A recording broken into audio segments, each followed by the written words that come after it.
AI 교육 전문 에듀비입니다. 안녕하세요. 에도비 에도 프롬프트 엔지니어 마스터 서영지입니다. 자, 오늘은요, 학교에서 이제 특강을 합니다.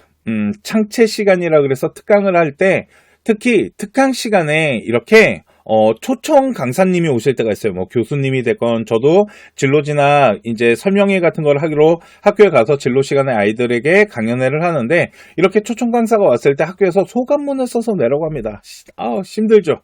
어떤 식으로 소감문을 써야 될지, 그럴 때 에두비의 도움을 받을 수 있는데요. 그 부분을 한번 보도록 하겠습니다.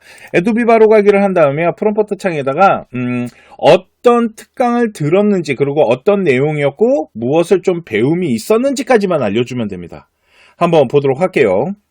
자, 제가 뭐라고 했냐면 오늘 특강이 교수님이 오셨는데요. 미래 산업에 대해서 이야기를 하시면서 앞으로 인공지능 산업으로 인해서 뭐 일자리가 없어지고 사람들의 능력이 저하되고 이런 부분에 있어서 우리가 미리 좀 준비를 해야 되는 이런 내용에 대해서 설명을 해 주셨어요. 그래서 그 내용을 한 줄로 요약을 했습니다.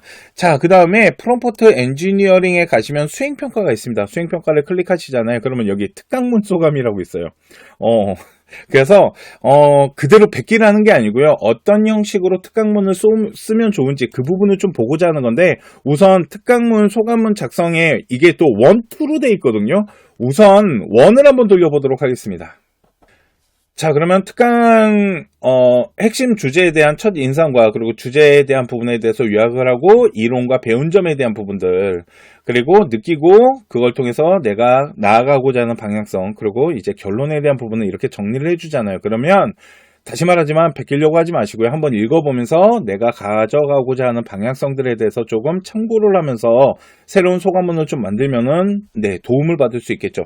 자, 요번에는 그러면 특강문 두 번째 구성을 좀 보도록 할게요. 어떤 차이가 좀 있는지 한번 기다려 보도록 하겠습니다. 자, 보면은 특강 개요에 대한 주요 내용에 대한 부분을 먼저 해주고, 느끼고 배운 점에 대한 부분을 좀 해주는 것 같아요. 그리고 발전된 지식으로서 앞으로 이제 나의 계획에 대한 부분, 그리고 결론에 대한 부분을 보여주잖아요.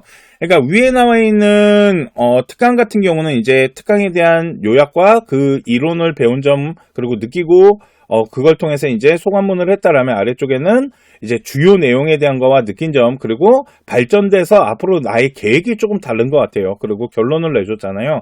그래서 특강 소감문을 이 첫 번째 거와 두 번째 거를 다 한번 돌려서 나온 결과가 있으면 그 결과에 대한 부분들을 한번 읽어보면서 내가 필요한 지식들이나 문장에 대한 좀 배워야 될 점들이 있으면 참고해서 새로운 이런 소감문을 좀 작성을 하면 좀 쉽게 이렇게 도움을 받으면서 할 수 있잖아요.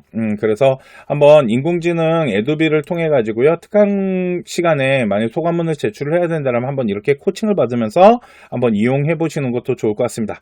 자, 오늘 제가 준비한 프롬프트 엔지니어링 활용법은 여기까지 하도록 하고요. 다음 시간에 또 다른 프롬프트 엔지니어링 사용법으로 찾아뵙도록 하겠습니다. 감사합니다.